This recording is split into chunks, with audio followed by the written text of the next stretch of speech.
নমস্কাৰ। আজি আকৌ এটা নতুন ভিডিঅ'লৈ আপোনালোকৰ মাজলৈ আহিছোঁ। আমাৰ ঘৰত এটা অনুষ্ঠান চলি আছে। মানে আমাৰ ডাঙৰ মাই ঢুকুৱা আজি 13 দিন হৈ গ'ল। আজি মানে সামূহিক ৰাজহুৱা খানাটো মানে ৰাজহুৱা গিয়েটি ভোজ বুলি কয় এইটো। আজি মানে ৰাজহুৱা খানাটো আছে আৰু ৰাজহুৱা খানাটো অলৰেডি বনাই আছে আৰু কেনেকৈ বনাই আছে, কেনেকৈ যোজা কৰিছোঁ সকলো আপোনালোকক দেখুৱাম। আহকচোন ভিডিঅ'টো আৰম্ভ কৰোঁ।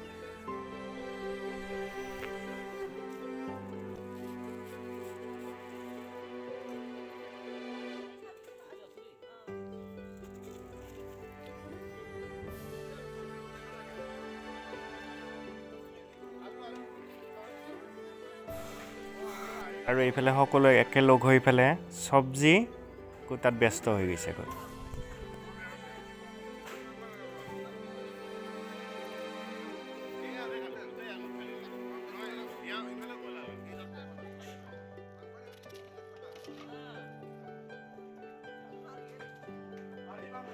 আৰু এইফালে মাছ ধুই পেলাই ৰেডি কৰি ৰখা হৈছে।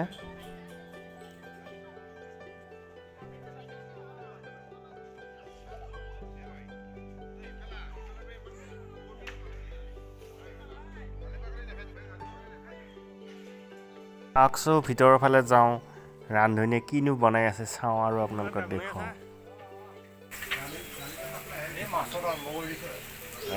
মাছ ফ্ৰাই হৈ আছে। ফিছ ফ্ৰাই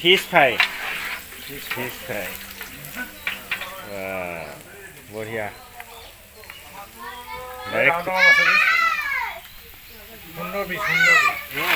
বঢ়িয়া খৰিত, ডাইৰেক্ট খৰিত মাছ খাবাইছা। কি খাবি? মাছ খাবি এতিয়া দুপৰীয়া যেতিয়া হ'ব খানা তেতিয়া খাবি। সুন্দৰ গাঁৱলীয়া ষ্টাইলত এই খানাবোৰ বনাই আছে। এতিয়া ফিছ ফ্ৰাই কৰি আছে। আৰু দাদা আমাৰ এই অঞ্চলৰে ৰেডি কৰি থোৱা আছে পুৰা। তেখেতে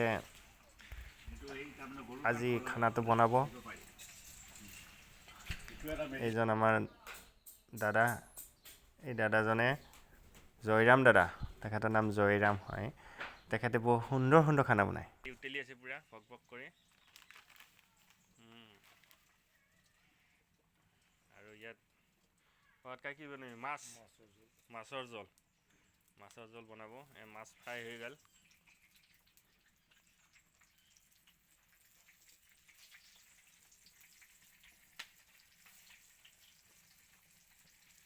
মাছৰ জোলটো কেনেকৈ বনাই একবাৰ চাই আছোঁ।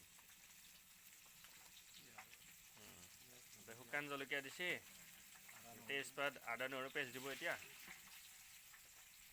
আদা নহৰু পেষ্ট, জলকীয়া ৰেডি আছে।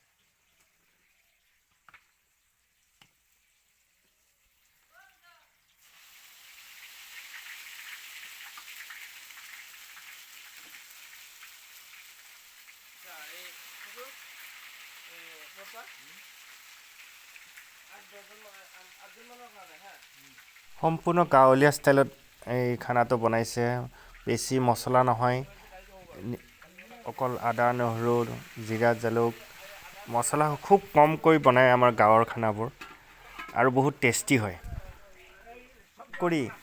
খৰিত বনোৱা খানাটো সঁচাকৈ বহুত টেষ্টি।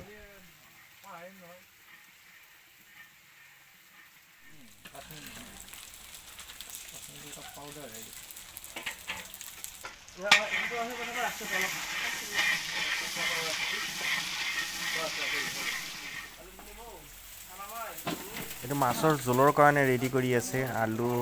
এতিয়া আলুটো অলপ ফ্ৰাই কৰিব। ইয়াৰ পাছত যেতিয়া ফ্ৰাই হৈ যাব তাত মাছ আৰু পানী দি দিব। ভিডিঅ'টোৰ লগত জড়িত হ'ব।